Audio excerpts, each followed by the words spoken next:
Okay, I think we're going to start. So we're going to do, first of all, I'm really excited that we're doing this. It's super fun since this is what I like to do. And of course, this morning I just finished my sourdough bread, which came out amazing. And I actually recorded that as well. If in the future you want to look at the recording. So I've prepped a few things. Here are the garnishes. So you can do that whenever you have time, and you don't have to use all of it. It's just a suggestion. So you can use whichever of these that you'd like. I haven't sliced the avocado yet, so it won't get brown. Here are sliced very finely green onions. I usually serve some lemon with it, and then I save some fresh coriander leaves separately. Okay, and then we have all prepped together the chilies, the poblano chilies, as well. I chopped the jalapeno chilies. So they're all chopped there, and I saved the seeds because I like it particularly spicy. But if you don't like it spicy, then hopefully you threw away the seeds. Here's the onion and garlic. Here's the tomatillas. And here's the rest of the coriander. So now we're going to go into the kitchen and start.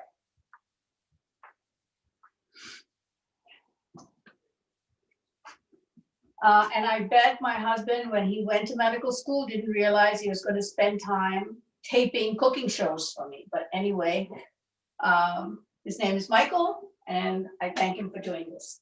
So here's a large pot because I have a lot of stuff I'm going to make. You want to turn it on.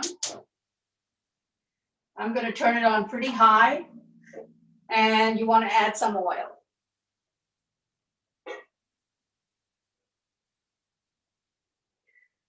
We're going to wait for that oil to heat up a bit.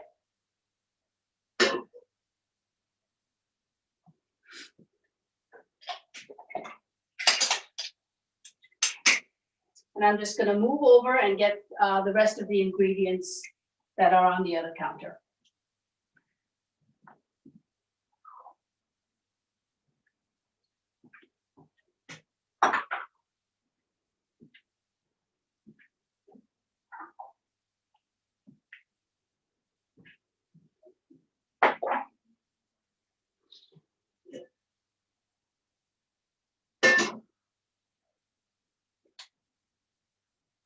Now, while the oil is heating, we're going to use cumin. Now, you may have cumin powder, which is perfectly fine. But what I like to do with cumin is actually roast it myself in an iron pan and then grind it fresh. The taste is amazing when you do that. So either use the cumin that you already have ground, or you can do what I'm going to do. In the meantime, while my oil is pretty much hot, I'm going to add the onions and the garlic.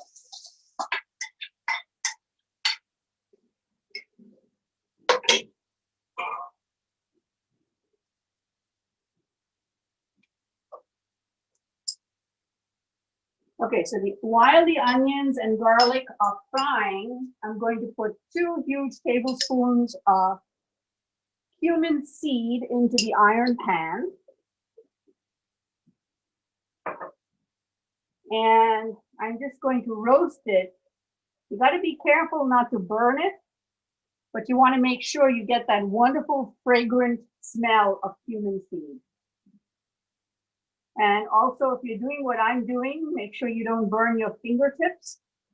But I'm pretty used to this, so I just do it with my hand. So I'm just going to go in between stirring the cumin seed and then the onions and the garlic.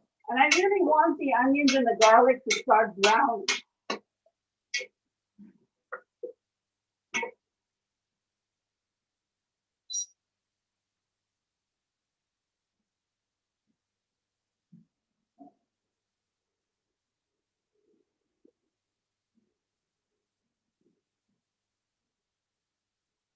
Now, I don't know if you experienced the same thing, but after I cut all my ingredients and set them on the counter, the whole house began to smell of onions and garlic and peppers and all these wonderful things.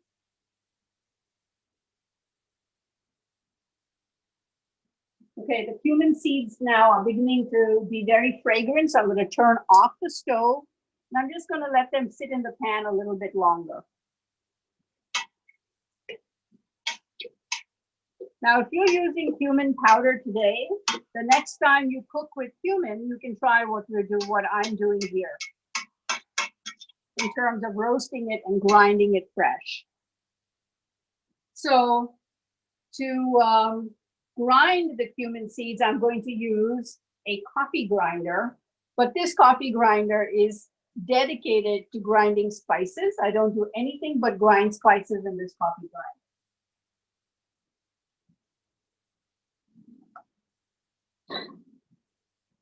So I'm going to put the cumin seeds into that coffee grinder.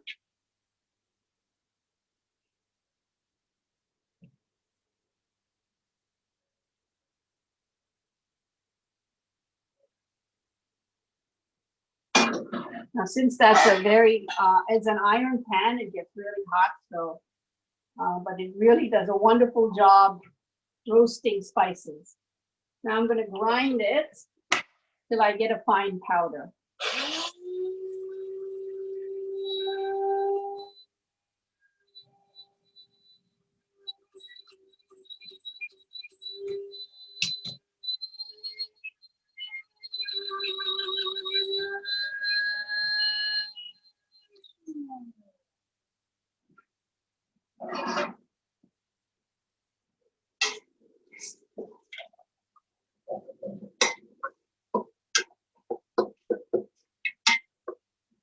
So the onions still haven't done exactly what I want. They're still white and need to turn a light brown.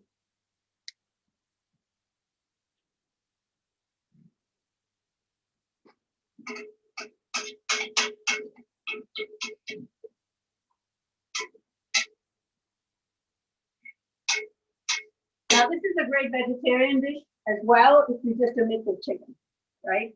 So you can do this and serve it as a vegetarian mix or as a non-veg.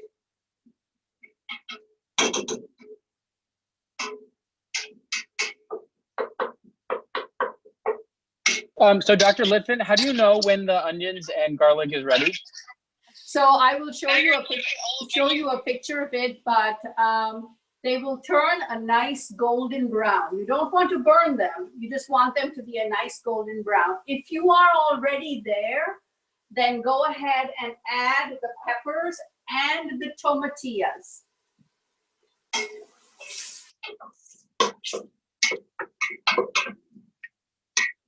Dr. Litfin? Yeah. There were no tomatillos or poblano peppers because of either the supermarket stock / the pandemic. I have salsa verde that I got like the Goya brand, or I have regular tomatoes. Which would you recommend for subbing? So you could do the salsa verde if you wanted to stick with having a green sauce. If you don't mind having a red sauce, you could use regular tomatoes and regular sweet peppers. I mean, if you have green peppers or orange peppers or yellow peppers, you could substitute them as well. Okay, cool. Thank you.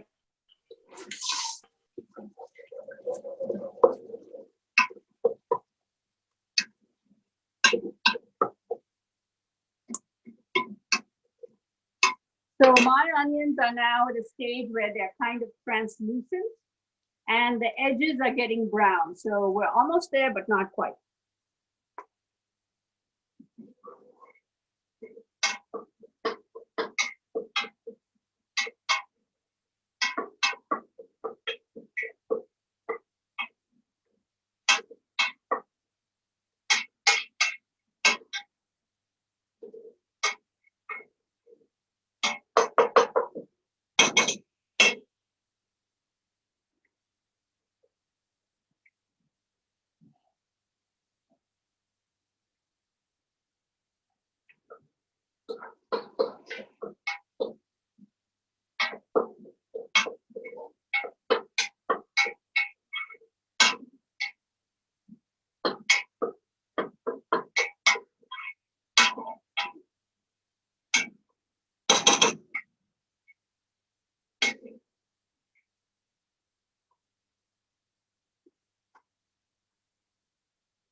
So when you're making a Mexican dish, if you want a flavor that is sweeter, you treat the onions like we are doing. If you want a flavor that is smoky, what you could have done is use a clay pan and just roasted the onions. So what I'm going to do is walk away while this is cooking, and I'll be back in just a second to show you what a clay pan looks like.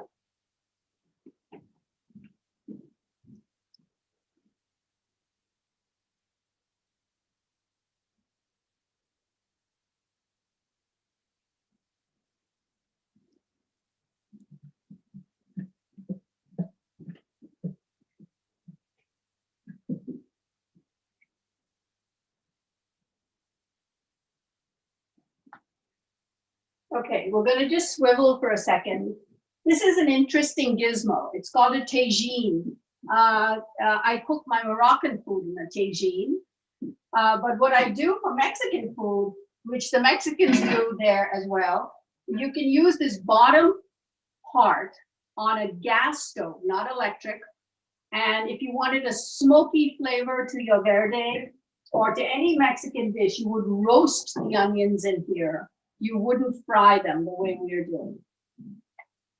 So I asked you a question, a little quiz question that's interesting. So that little white wicker container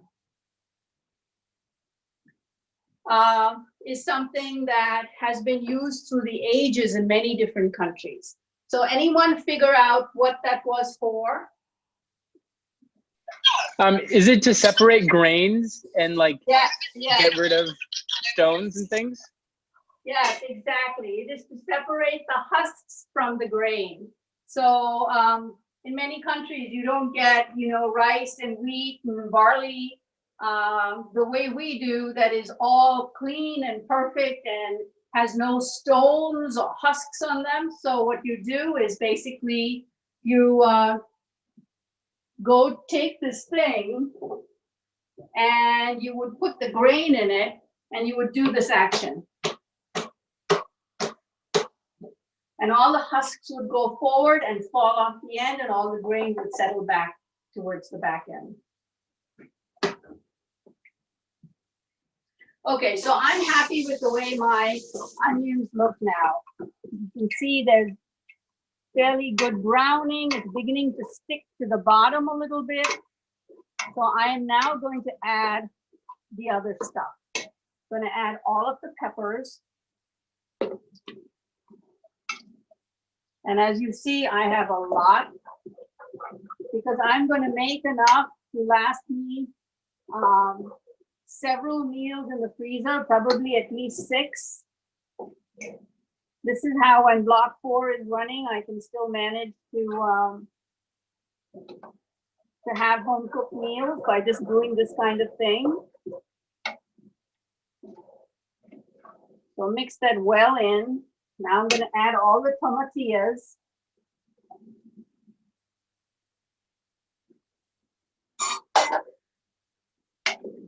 And mix that in.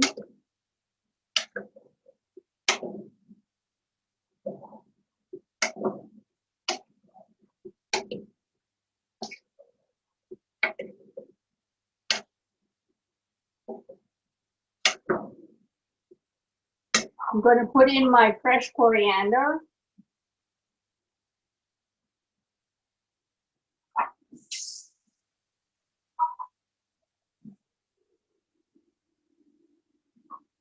Now, you don't have to do the next step. It's totally up to you. It would work perfectly well if you didn't add any chicken broth, if you just added water.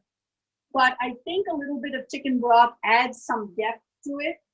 If you didn't want chicken broth, you could do vegetable broth, but I would never use beef broth with this. That does not work. So I'm going to add concentrated chicken bouillon. I'm going to add 1 heaping teaspoon.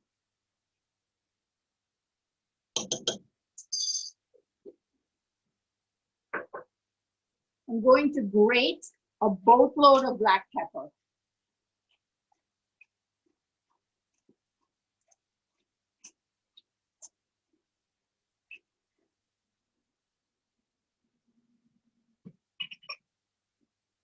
And now I'm going to add water to this whole mess.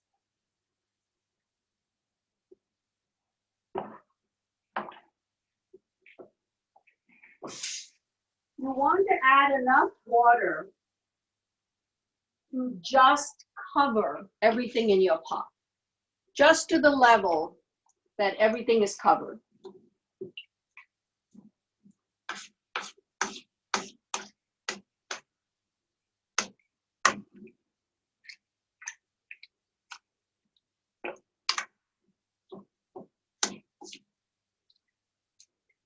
So while this is cooking now, we'll do something different. Okay, so let that continue cooking. I have not as yet added the cumin. I will do that later. I'm going to get a cover, and I'm going to cover it.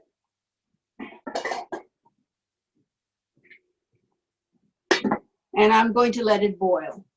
Now, with chicken verde, what should you serve to drink? Salsa with a spritz of cranberry juice is perfect, with a slice of lemon.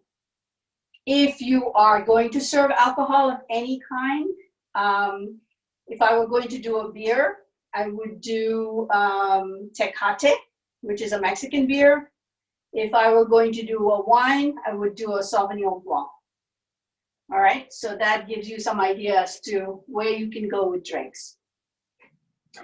All right, so we're going to get our chicken ready next. Now, you may have already roasted chicken, which is perfectly fine to use. You may have chicken parts, which is also fine to use. I'm going to do an entire chicken. And if you're interested in doing an entire chicken, stay with us during this part. If not, and you want to check out, we can send you another link, or you can join the same link later. Okay, so what I'm going to do for the chicken is set my oven at 450.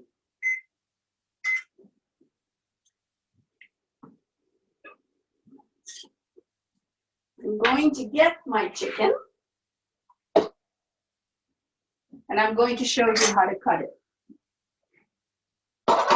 So as I told some of you online, I learned gross anatomy when I was a kid and went to the slaughterhouse with my dad. So dissecting a chicken was like my job in the house, and he would help. So this is how we do it. Hang on for just a second.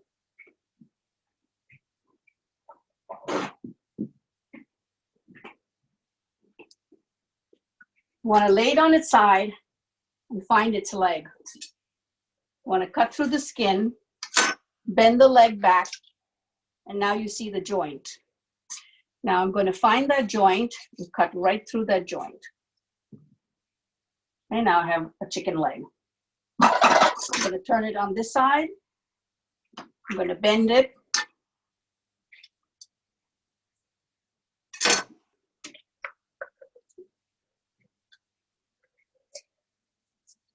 Okay. Now, how do you get the breast off? You've got to find the joint again, feel around, find the joint right in there. And I'm going to cut deep into that joint. And then I'm just going to rip it back. Now I have an entire chicken breast. I'm going to do the same thing on the other side. The reason I prefer to buy whole chickens as opposed to chicken parts is I always believe the bacterial count in chicken parts is much higher than in a whole chicken. But that's my scientific take on this. You want to then take this bone and slice on this side and on this side. Grab this end, grab the neck, and pull. Okay. Dr. Litvin, Hey. question. Why do you think that the bacterial count is higher in chicken parts instead of compared to whole chicken? Because it has to be handled by the people that are working in these big chicken factories, whereas a whole chicken is just being packaged and sold. But chicken parts, somebody is manhandling them in the factory. So, you know, most infections in terms of chicken is usually through chicken parts, not whole chickens. So now I'm left with this backbone, and I'm going to literally just break it. Now, you may not like to eat bones. I do. So I'm going to cook these, but you can use these instead to make a broth and freeze the broth and use it later. Now you see this chicken is pretty meaty and pretty fatty, so I want to get all the fat off.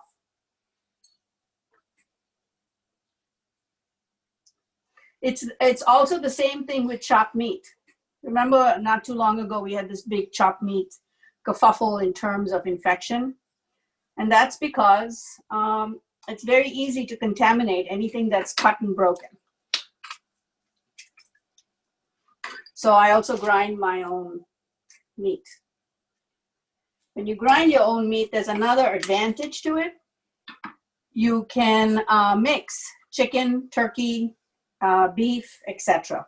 Okay, so now I have this part. If you think this is too big, then you can even cut it in half this way, which is what I'm going to do. I should show you a little tool that is great to have in the house. And most of my friends that I've shown this to, of course, have bought it. You may already have it. It's called a poultry shear. Hello, how does this work? Yeah. So it's easier to cut through bone if you have a poultry shear. All right, now one more thing. All these pieces are too big. So we're going to take the skin off. I'm not going to get too fastidious about it. And I'm going to cut the breast. As such, I'm going to break the wing. I'm going to do that to this guy too.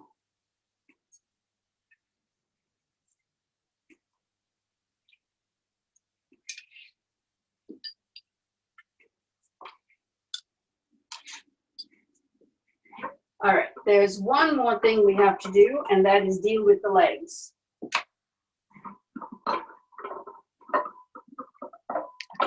All right, how do you cut the legs? Again, you want to feel for the joint.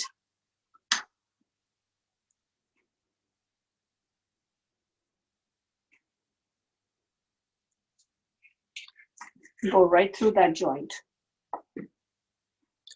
Want to get the skin off and the fat off.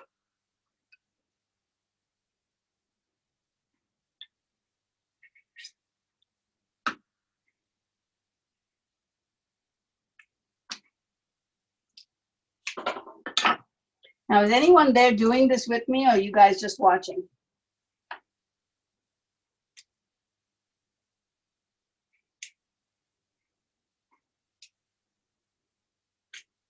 I think some are doing. So if you notice, what I use to pull the skin off, the drumstick part, is a paper towel, because it can be very slippery. So I grab the skin with a paper towel, gives me a little more of an advantage to hang on to that skin.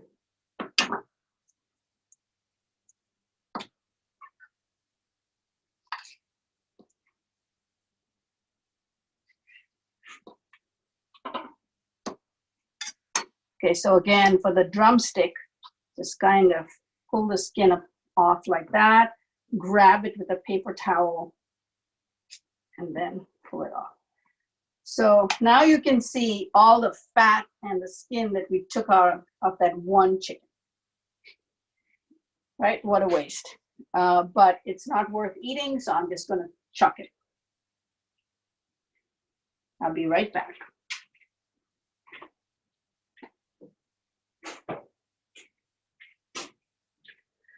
Also note, I washed the chicken before I started cutting it. I don't cut the chicken and then wash it.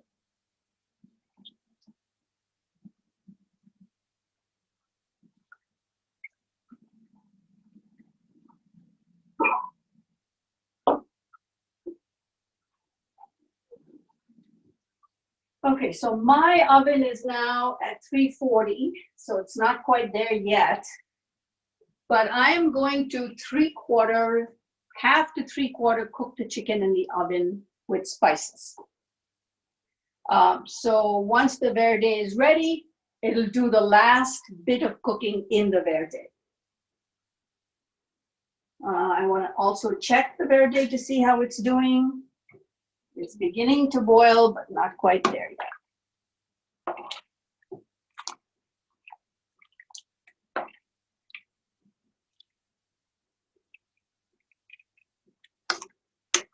Now I have a lot more in here than maybe you do, so it's going to take a little bit longer to get to a boil. All right, so to cook this chicken while that oven's still heating, I'm going to get a pan of some kind. Doesn't matter what kind you use. Whatever you have around is great. Metal, glass, whatever. I'm going to be a bit lazy and line it with tin foil because I don't want to end up having to clean this pan, which is not easy to clean. So I'm going to first spice this chicken. I have too much chicken in that container, so I'm going to get a bigger. So what spices am I going to put in there?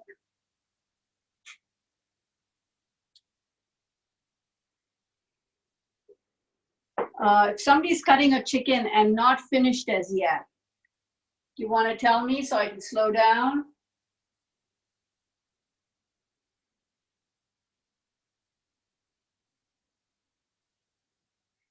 Okie doke, then I shall keep going. I'm going to put some salt, okay, about that much.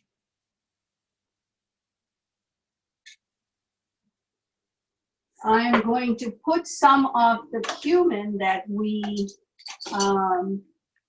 ground. So I'm going to go over here and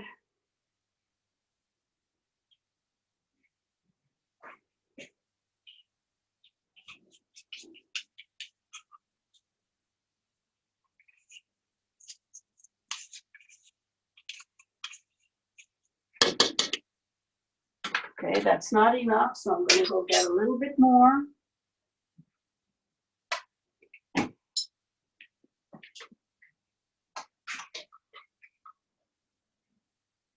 About 1.5 teaspoons for the whole chicken.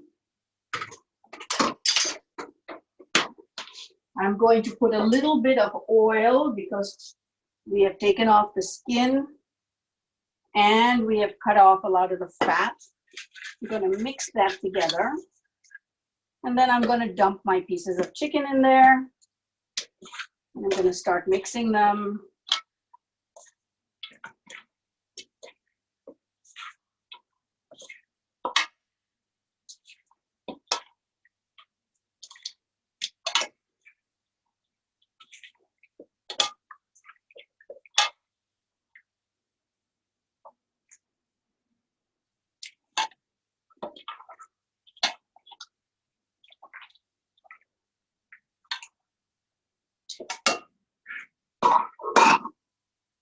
And I'm going to put them on my baking dish.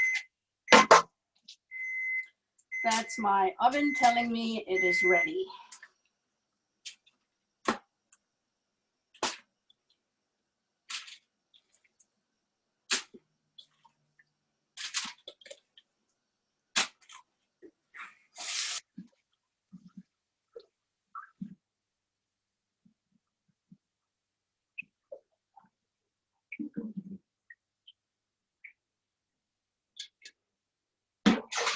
All right, so now we're going to stick this chicken in here.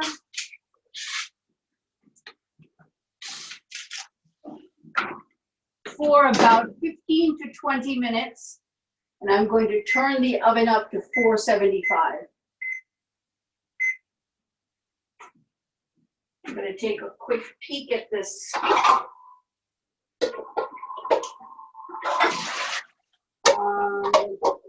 Hot to make sure that it is happy.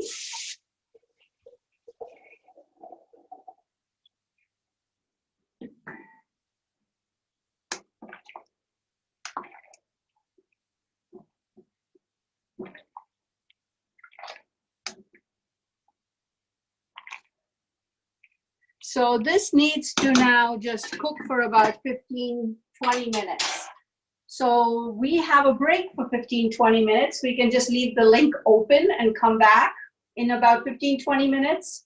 Or I can send you a new link, whichever you prefer. Saba, could you let me know which one you prefer?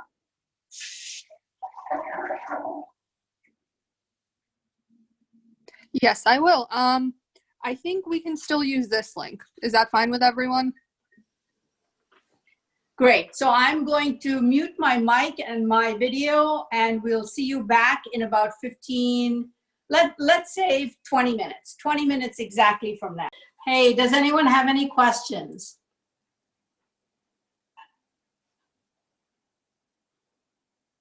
Okay, in that case, we will continue. I'm going to take the chicken out of the oven. I think it should be done. I just wanted it, you know, half to 3/4 cooked. And I'm pretty happy with the way it is.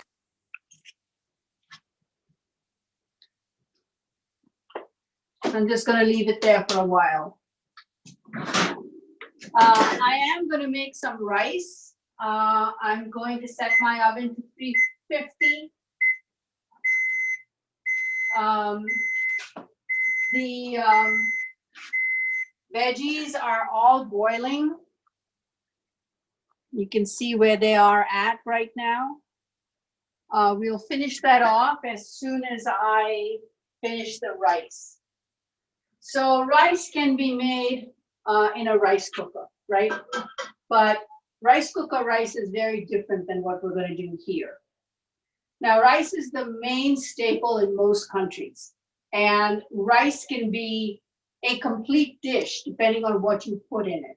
If you're doing Chinese cooking, Japanese cooking, anything that is sushi type of cooking, you want a short grain rice, a short fat kind of rice, because it's going to be more sticky. Sushi rice is the shortest kind of rice. So this kind of rice, which is a long grain rice, the older it is, the better it is. So if somebody is a rice aficionado, they're going to buy 20 to 50 pound bags and store it in a dehumidified room for up to 100 years before they eat it, right? So I buy 25 pound bags and I store it in my basement for a few years, not 100 years. And so this is what we're going to cook today. And we're going to cook it in the oven at 350 degrees. We're going to do a rice. Okay, so we're going to do a rice today with kaffir limes. That's what I'm going to use. I grow kaffir limes in Merb in our building on my windowsill. But you can use a variety of things, and I'll tell you what you can use as we go along. Now, you can have rice that is savory or rice that's sweet. So we're not doing a sweet rice today.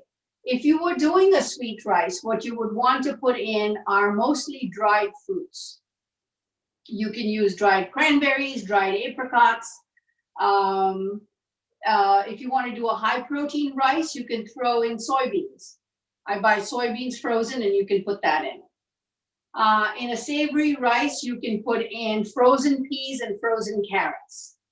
Or you can, and a good Iranian rice will have dill in it. So you can vary rice in all kinds of ways and make it interesting. Rice is not just white rice that you boil, okay? So what you can use today in your Wait, rice. Dr. Lidvin, I had a quick question about the rice and thinking about like how aged rice tastes a little differently. Can you talk a little bit more about like what the difference is with aged rice and not aged rice? Yeah, so an aged rice is going to come out at the end as an end product much drier and much less sticky. But it's also the aroma of the rice. You notice today, I don't know what kind of rice you are using, but my basmati rice is going to have this amazing aroma that's going to fill the entire house as it's cooking. And an old rice will have more of that intense aroma, and a young rice much less. Okay, all right, so let's turn on the stove, and now put a little oil in your pan.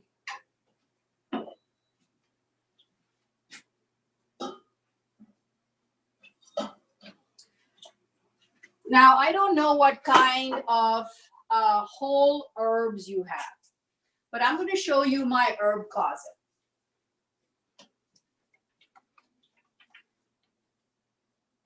Okay, so now you can put in all kinds of things, and you can decide based on what you have.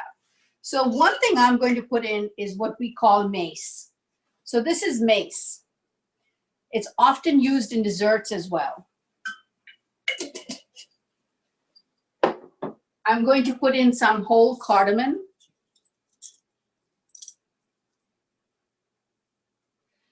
You want to crack the cardamom seed just a bit before you put it in. Just make a kind of a little dent in it with your nail.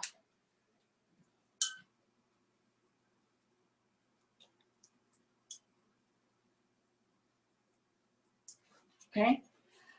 You can put some cloves if you have any.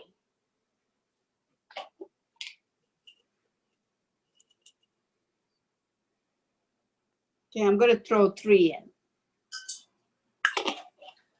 I am going to put a piece of cinnamon.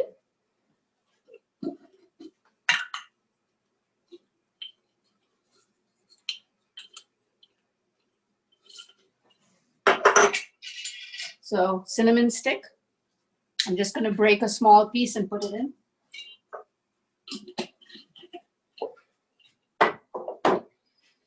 All right, then you probably do not have this, but here are the kaffir limes that I grow in my office. And I'm going to put a couple of leaves, kaffir leaves in there. Going to throw 2. Kaffir limes have an amazing smell. And I'm going to cut one of the limes. I'm going to slice it and put that in. Now you could, if you have a lime or a lemon in the house, you could put a few slices of lime or lemon in.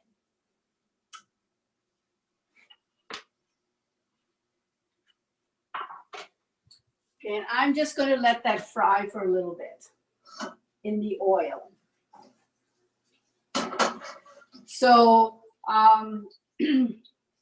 what other kinds of things you could have put in? You could have put in a bay leaf if you wanted. I might do that. If you have any bay leaves around.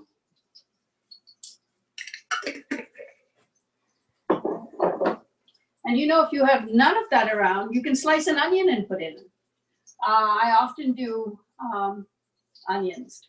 And then today we're not going to make it sweet, but if you wanted to, you could put in all the dried fruits as well. Okay. I think that should keep us happy. Now, what I'm going to do is when you buy rice, especially like this long grain basmati rice, or if you buy rice from China, I strongly recommend you wash the rice thoroughly, because most of the imported rices have to be sprayed with stuff so that they don't get any kind of insects in them. When you wash this rice, you'll see lots of white stuff coming off it. So I always wash my rice.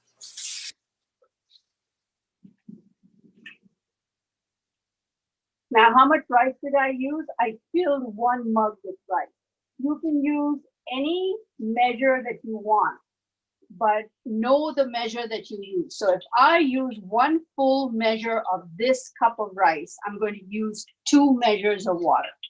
So whatever measure you use, it's 1 to 2 of rice to water.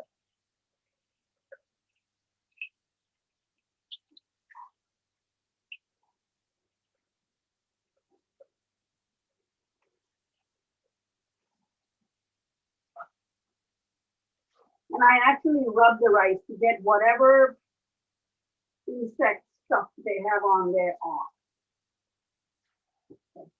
Then drain the rice really well.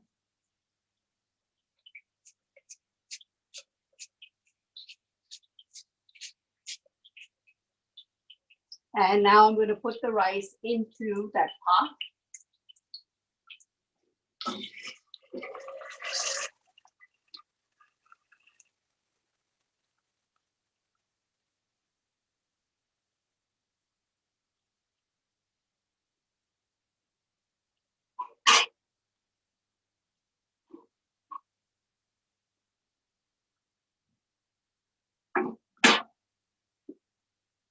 And you want to stir it until the rice begins to stick to the bottom of the pot.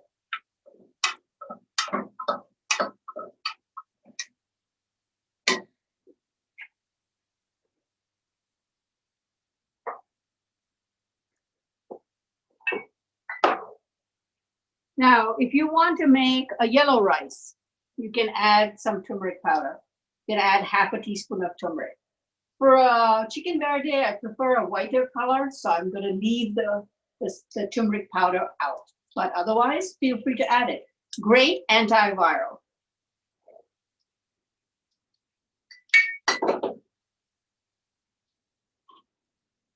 If you want to spend some money, you can add saffron strands.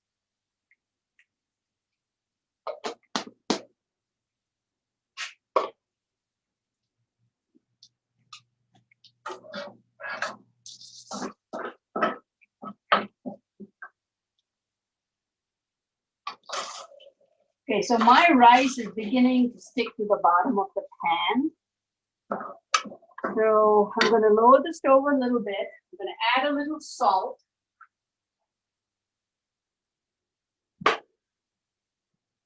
Okay, so for that big mug of rice, I'm adding this much salt.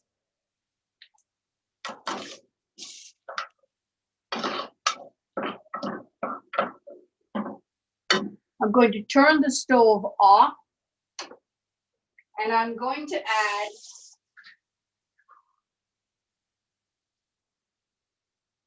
my first mug of water, but notice, it's a little bit shy of a mug. Okay, it's not filled to the very top. And now seconds. Again, a little shy.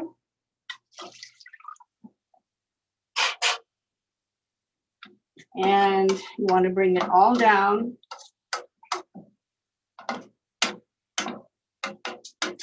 So I'm not sure what kind of rice you guys decided to use. If you used a very short grain rice, these proportions may not be perfect for your type of rice. But in general, for any long grain rice, this should work perfectly well. So I'm going to let you take a peek into that pot. And now I'm going to cover it. And I'm going to put it in the oven for 50 minutes, 50. And that will be an absolutely perfect rice. Now we're going to finish up our chicken.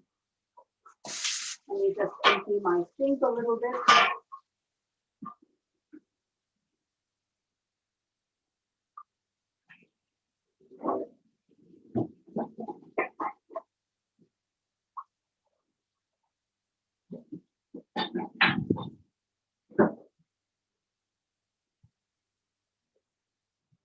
Okay, so Dr. Living, question.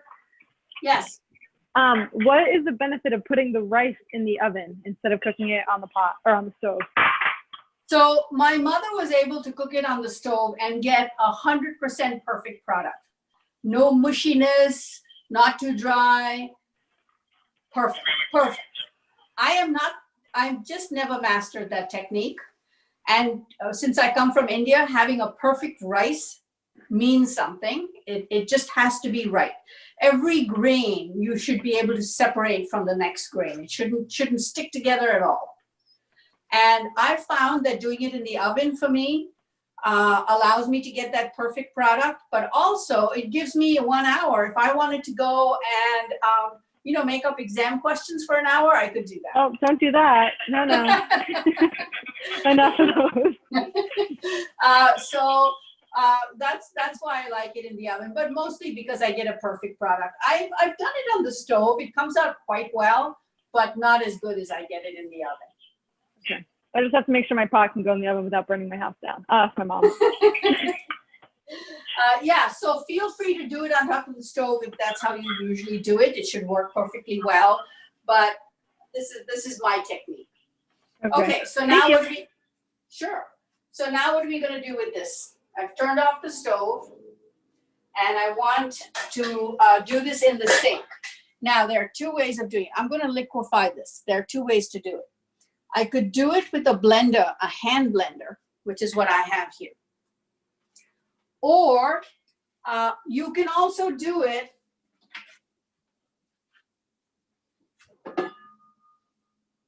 with a traditional blender like this, whichever you have. If you don't have either, it's going to have a little more lumpy consistency, okay? But use either. Now, if you're going to use this, you might want to wait till it cools a little before you use this, because otherwise, if it comes out of the top, you're going to get burned. So be careful, whichever way you do it.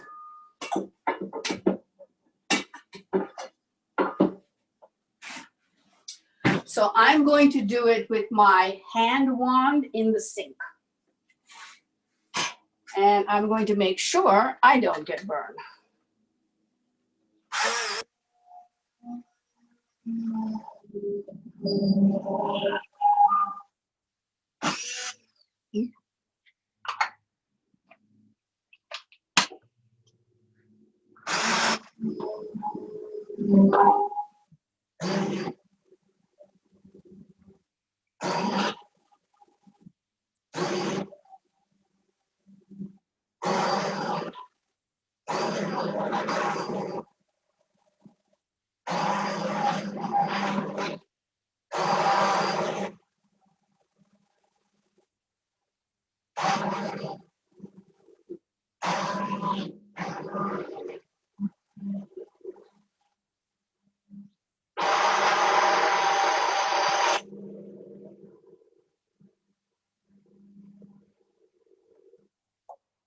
I really love this little thing.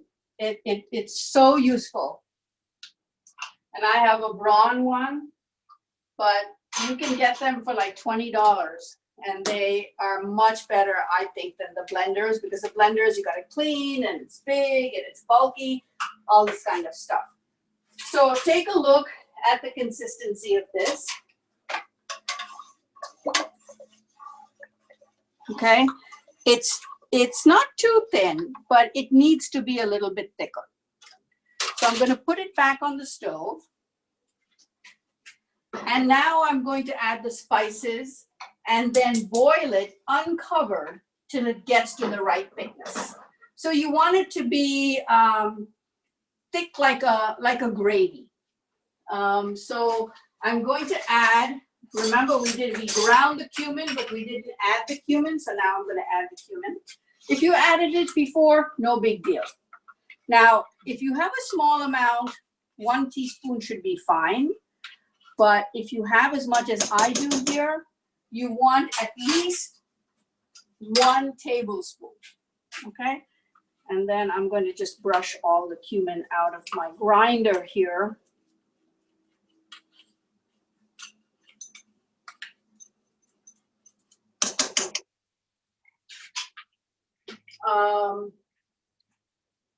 I'm going to stir it.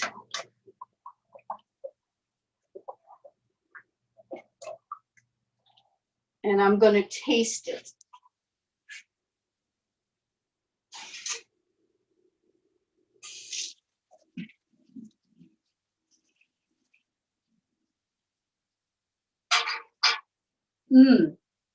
So it needs more salt.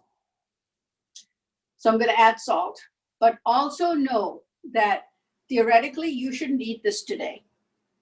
You should make it today and eat it tomorrow. You can eat it today, it's no big deal, but you will find that the flavors have not melded. They're more raw. So when I tried it now, it tastes so super spicy, my tongue is burning. Tomorrow, it won't taste spicy at all because all the peppers and everything will have melded together. So hopefully you've made enough to have some tonight and have some tomorrow. Alternatively, let it sit for an hour before you eat it. So I'm gonna add a little more salt.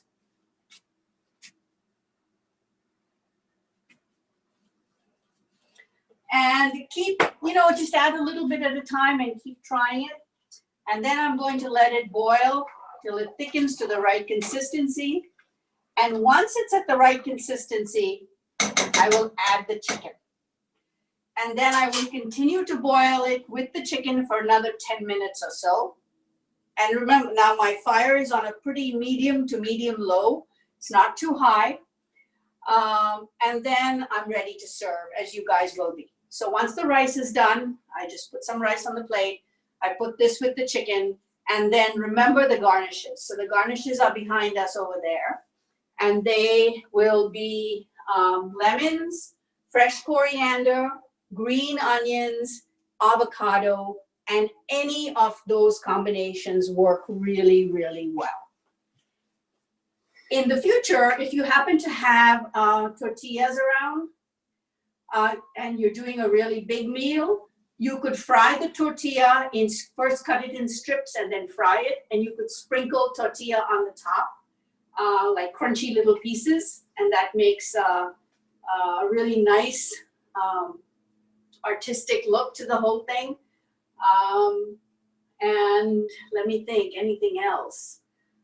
No, I think that's good. So I hope that you have enjoyed this. I have.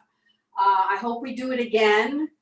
And if you have any comments, please send them to me so that I can improve this, because it's the first time I've done it with students. Any questions before we say goodbye?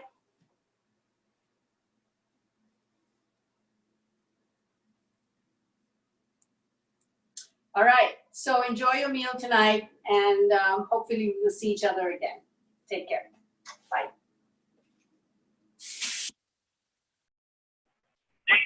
Thank you. Thank you. My mom says thank you.